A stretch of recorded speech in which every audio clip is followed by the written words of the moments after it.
Welcome back to the Papa Me channel. How you doing? How you doing? Coming in and sit on down because today we're talking about the crazy world of organ donations. If you ever had to go in for surgery, you'd know how stressful it can be. I mean, medical procedures are necessary, but often scary part of life. I always think I'm going to be in that very small case of people who go under anesthesia and they never come out of it. Oh, yeah, that scares me. That freaks me up, man. Apparently it doesn't happen a lot, but I'd be a statistic. I'm worried about my dogs never waking up.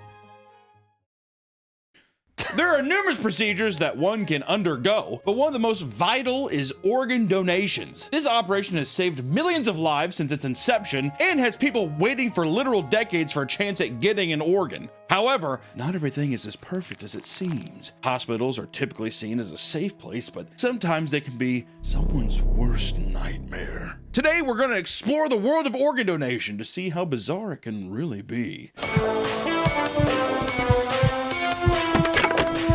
First up on our docket is animal organs. Typically, most organ transplants are human to human, but because there's a limited supply of human organs, doctors have resorted to animals instead, or xenotransplantation. Xenotransplantation. Xenotransplantation. You get animal stuff and you put it in a human. I feel like I was born with a pig heart or a quail heart. I feel like my heart is too small for my large frame. A little Grinch heart? I do have a little Grinch heart, and I have to be so evil to make it big. That's how I survive every day. It's just science. But xenotransplantation is the practice of taking an organ from one species and placing it in another. Which, if that's the case, then too, could I be like, I just have enough money, I'm gonna just put a human heart in my cat? This happened with an Alabama resident, Tawana Looney. Great name. Yeah. Tawana Looney. Oh, dude, call that boy Looney Tunes? Hell yeah. Who originally donated one of their kidneys to her mother in 1999, and 2 years later lost another one after a pregnancy complication. She had been on the donor wait list since 2017, and due to her high levels of antibodies, she was likely to never receive an organ donation, as the likelihood of her body rejecting it were extremely high. But in 2022, she got the opportunity to skip the wait list and try out a gene-edited pig kidney, a procedure that only 4 others have ever tried at this time. Which I would say too, if that's your only chance of survival, I'd be like, fucking put a pig kidney in me, dude. I wouldn't give up. Put a skunk in me. What's weird A whole skunk. Let him roll around in there and see if he can squirt some good juice on me. I don't know. I thought they were already doing, like, they said, like, oh, I have a pig heart, but apparently they've been doing pig valve transfers. Oh, so it isn't a full heart, it's just the valves. This is actual, yeah. Well, no, I know. The pig kidney's the full thing. Yeah, because people say, oh, I have a pig heart, but no, it's just the tubes. It's just the valve, yeah. The guinea pig tubes crawling around. And on November 25th, 2024, just of last year, the organ transfer was a surprising success, and her new kidney lasted around 130 days before the body began to reject it. Which, to be fair, almost a whole year, whereas before I feel like it was instantaneous. So I would still consider that a success. I'm guessing because of that, do you think it's just gonna be like you just have to come in and keep replacing it? I mean, imagine doing open, like, God, I feel like it would just fuck you up. I don't know. Can you keep cutting the same spot over and over again? Well, I mean, would you have to continuously do new spots? You'd have to. Brutal, bro. This is a record-breaking achievement, as the other 4 patients' bodies usually rejected the pig kidneys only 60 days after receiving it. As of today, Looney had the kidney removed and is on dialysis, but her story proves that there is some potential in xenotransplantation. But not all animal transplants are successful. Some can turn deadly, like 57-year-old David Bennett, who had been diagnosed with terminal heart disease. And in an effort to save his life, doctors replaced his heart with that of a pig's. There you go, pig heart. The surgery was successfully performed in January of 2022, but only 2 months later, he suddenly passed. Unbeknownst to David, the organ he received had a virus called porcine cytomegalovirus, which is usually only contractable in pigs, which is fucking crazy because there's no way doctors are looking for a pig disease inside of a human. Following his death, his family questioned how such a tragedy could occur. Doctors responded that the heart came from a lab-grown pig and admitted that they were unsure how the infection slipped through, which I would say too, you couldn't get me on a grass-fed pig? You gotta be a test tube piggy? That's man. Neither the hospital nor the doctors who performed the surgery faced any legal problems because of the FDA's compassionate use rule, which allows for experimental treatments for conditions with no other options. Which, to be fair, it's like, we're gonna sue them for trying to help you out. I mean, what the Yeah, it's like a last-ditch effort. Yeah, I mean, come on. You're at the bottom of the list, buddy. Even though, to be fair, I would take the fucking test tube gub piggy and I'd be like, throw the motherfucker in a 3D printer, whatever you have to do to figure out if there's anything wrong with it, you know what I mean? I like to think it's like a black and blue. They're like, well, They just put it in the guy. I don't know. But for decades, doctors have also explored the use of animal organs for their potential anti-aging properties, with some even experimenting with transplants in hopes of rejuvenating the body and extending human life, which I find that to be weird because animals die so much faster than humans, unless they're just like, you're gonna be the first crustacean man. It's like a Fly movie, but you're just like all lobster and you're walking around. Why? Walking the earth forever. I want to die. Even back in 1920, French surgeon Sergei Abrahamovich Voronov began experimenting with the effects of transplanting animal testicles into human bodies for medical purposes. Sure. This idea actually came from another doctor named Charles Edward Brown Seguard. What the f are these names? Who had injected himself with ground up guinea pig and dog testicles. Ha! He was hoping to slow down the aging process. How did you come to that, Doc? Put it in a blender with the guinea pig and the testicles and I'll drink it right now. What are you talking about? Or what if that was the first collagen? Oh, yeah, putting it in Your his face looks huge. It's like swollen. He's just like, thank you. I feel great. He claimed that his urine jet stream quadrupled. I didn't really read that. He claimed that his urine jet stream quadrupled. His bowels moved more regularly, and he was filled with energy. So basically, he's just like, I piss harder, I shit more, and I feel fucking on top of the moon, dude. I feel on top of the world! But unfortunately, 5 years later, Charles sadly died. Wonder why. But through Charles' work, Sergei saw inspiration and got the brilliant idea to graft thin slices of chimp and baboon testicles into his patient's scrotums, hoping to see similar effects, as one would. And surprisingly, after a few attempts, he was successful. His patients claimed having higher sex drives, better eyesight, and improved memory, and even lived longer.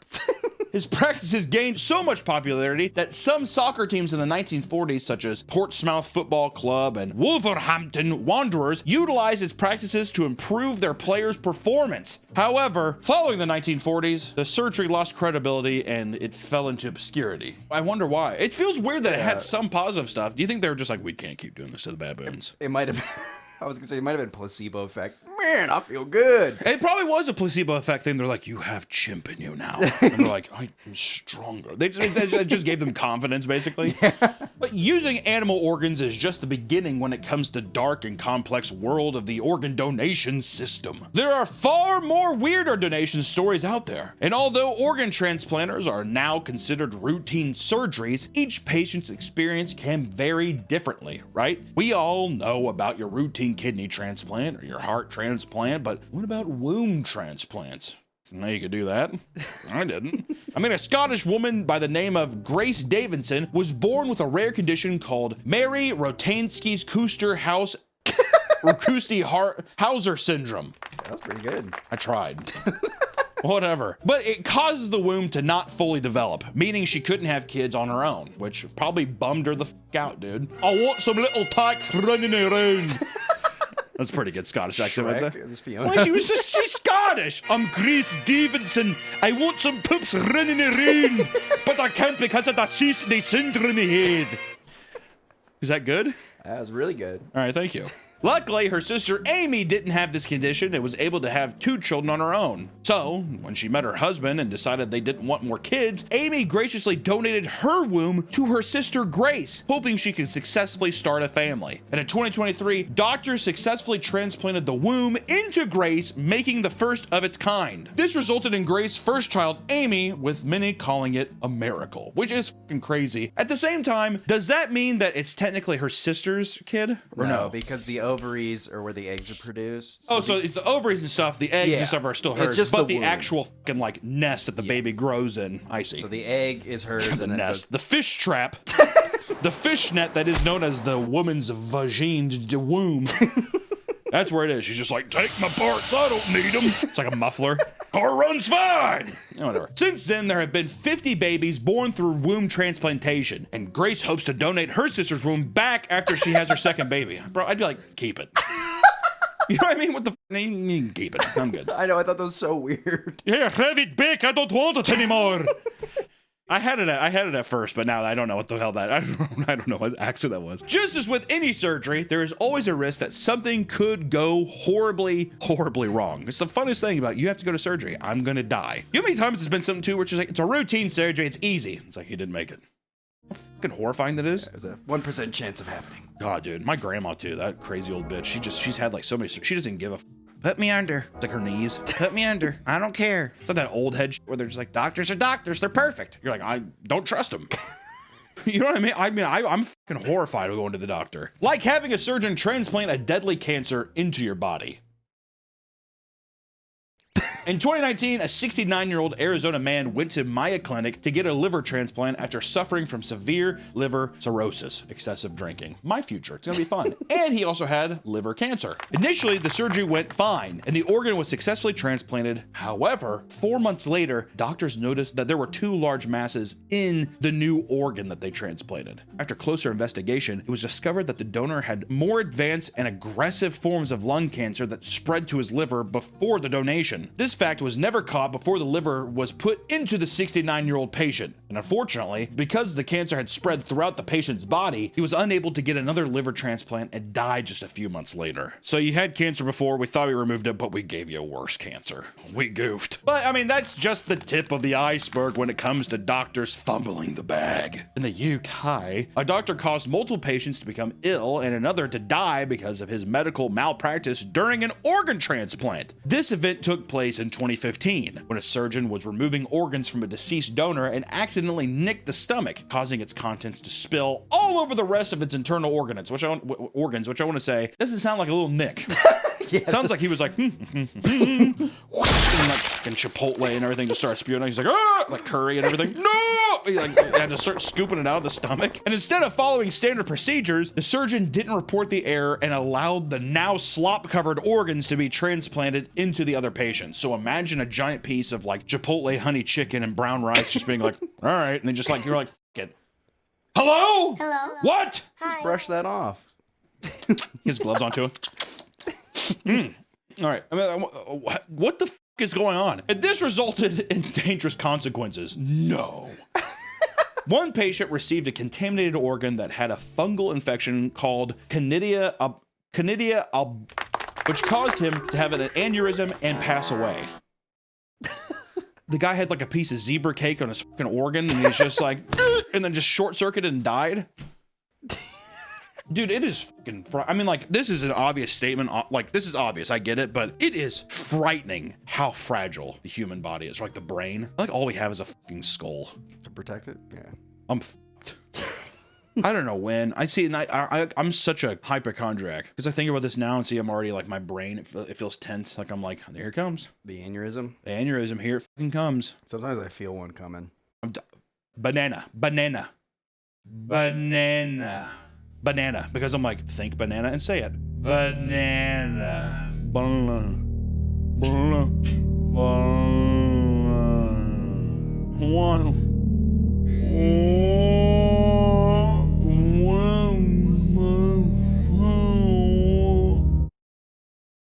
It's a horrible video I did to do, dude. I'm scared now. I'm frightened. I'm frightened. It's not funny. I'm fucking freaked out.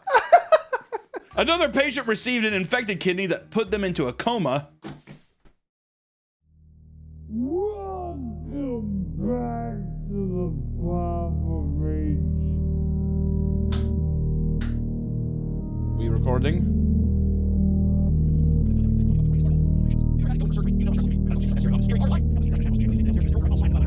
Put them into a coma and forced them to be on dialysis for a year, getting 16 blood transfusions. Oh my God. This kidney would later be removed due to how infected it was. Oh, did they finally get around to it? You know, it's like stomach's like huge, whatever. Well, I guess we should take out the kidney. It's been about a year. Yeah. A third patient received the other kidney and experienced similar complications. The doctor who removed the organs was a student at Oxford University and never lost his medical license. All the people in the UK are like, he's still out there? While these tragic cases highlight the devastating consequences of negligence and... Sorry. Itchy nose. Jesus Christ. You do bump? No. While these tragic cases highlight the devastating consequences of the negligence in organ transplantation, the world of organ donation can also take unexpected and deeply personal turns. Imagine giving your kidney to the love of your life, just for her to leave you and take your kidney with her. All right? That would f me. I'd be like, that'd be the time where I'm like, give it back. Give it back. I'm taking it back. You get half of everything, chop the fucking kidney in half and give half of it back to me. That's what I'd say. One doctor lived this exact tale and fought to recover his kidney. Good man. Dr. Richard Batista gave his kidney to his wife in 2001 after her kidneys began to fail. Once he found out he was a match, he gave her one without question. But 4 years later, he found out that his wife was cheating on him and filed for divorce.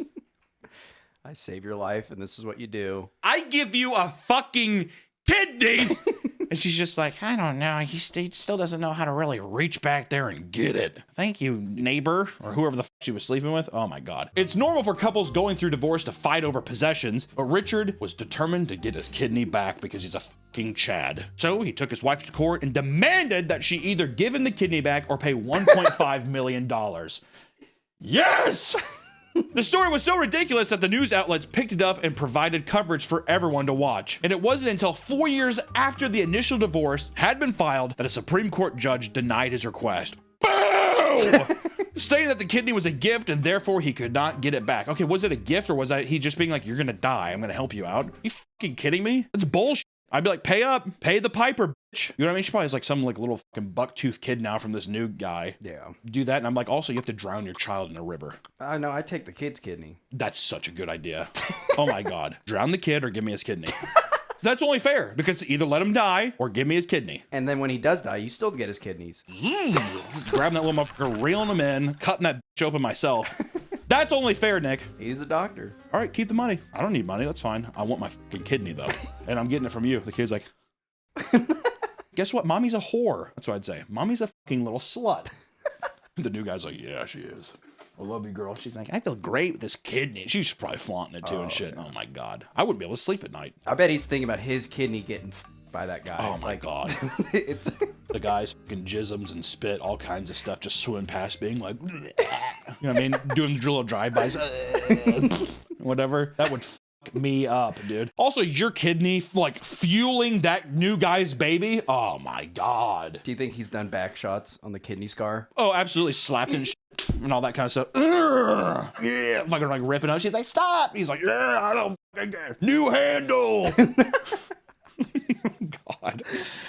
But we need to make patron saints for the channel. I don't want to say right now, Dr. Richard Batista is a patron saint of this channel.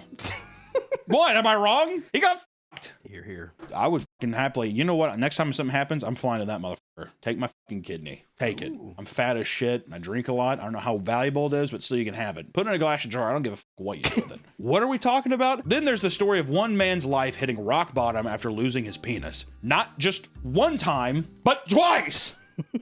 In 2005, a 45-year-old Chinese man lost his penis in an undisclosed accident that, according to his surgeons, quote, left him with a small stump. Unable to urinate or have sex normally. I'd kill myself. At the request of both the man and his wife, doctors performed a penis transplant using the organ from a 22-year-old man deceased donor. Awesome. That young dick, too. Good for him, man. He's just like, look at him now. Slapping against his thighs. Yeah, between his legs. He's like, take me down to Coco. The surgery was a huge success. See? Huge success. As it was the first ever transplanted penis. 2005 was the first ever transplanted penis. Man. I was learning a lot. I was like, that's I thought insane. we already did this. Wow, you would think that they'd been doing that forever. All right. Doctors reported that there was no signs of rejection and that everything functioned normally. However, after the man returned home, his wife began to psychologically reject the new organ and insisted it be removed. Do you think it was too big, a different shade of color, or weird looking? I don't care. How often are you actually like mean mugging that motherfucker, like looking at it? Lights usually off, you're underneath the cover. I mean, how would you psychologically reject? Do you think it winked at her? I'm gonna give this fucking Chinese guy, we might have two patron saints back to back. Yeah, she probably was looking at it, she's like, no, like a yokai or something was like, I don't know how she got that, whatever. But she insisted that it be removed. Not long after the transplant, he underwent another surgery to have it removed to make his wife happy. Women, man. Women. What in the f is going on, Nick? Am I fucking going insane? Hello? Are these the two greatest men on earth? Because how many times would other guys would be like, I'm not doing it. Yeah. We're done then. Are these the nicest men to ever live? Hello? Well, what's crazy is like, this is the first time it's ever happened. It's like, well, what if it doesn't work? You're the first case in recorded history. Yep, well, your penis works fine. You can get an erection normally. And he's like, this is a miracle. I don't like it. Take it off. I'd be like, how about you put a fucking gun in your mouth? Is that too much to say? No. That's fucked. Appropriate, yeah. That is...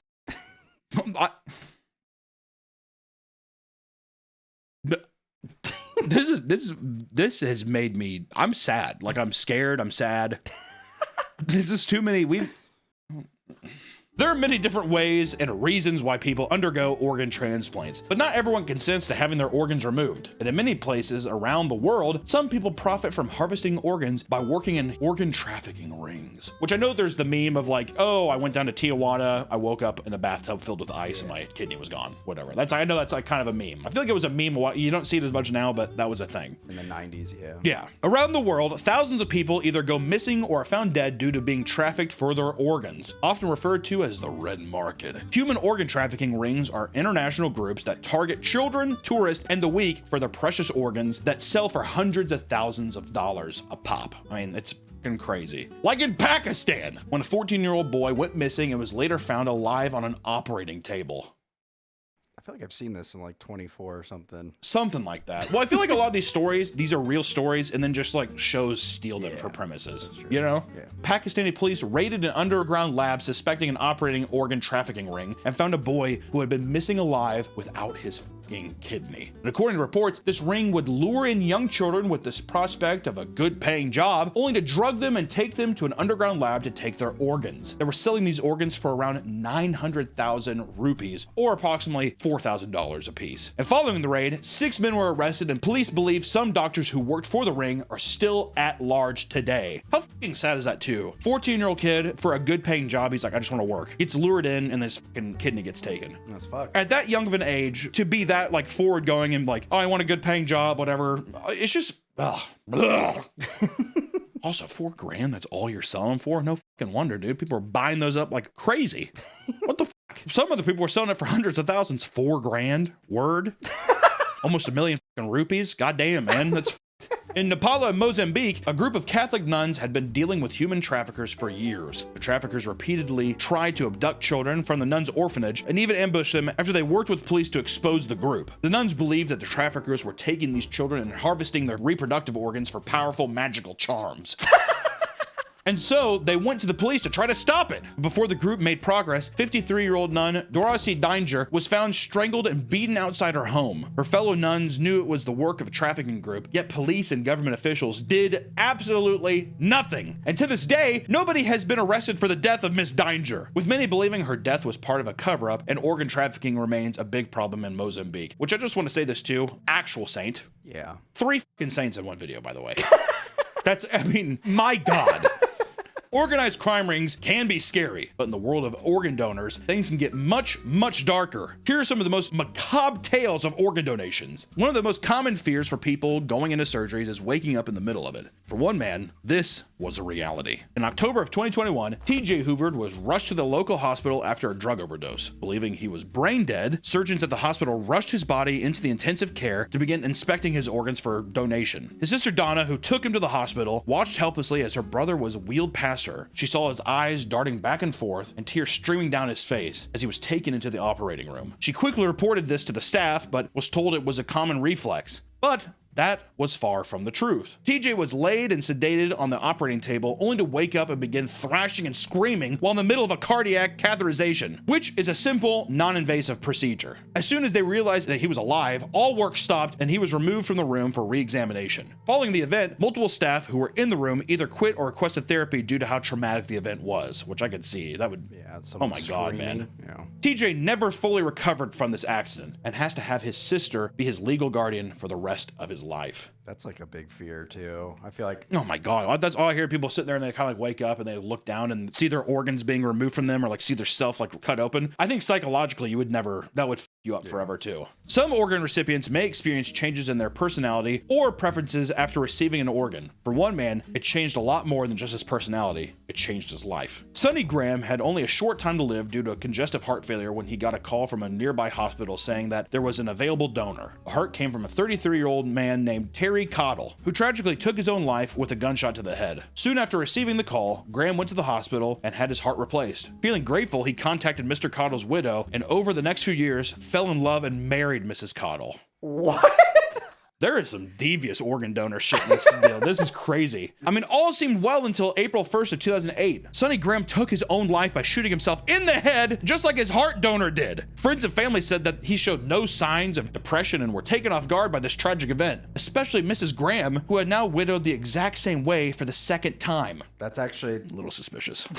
yeah. Is that not? She's like, I can't believe it again. A little Kurt Cobain. Yeah, dude.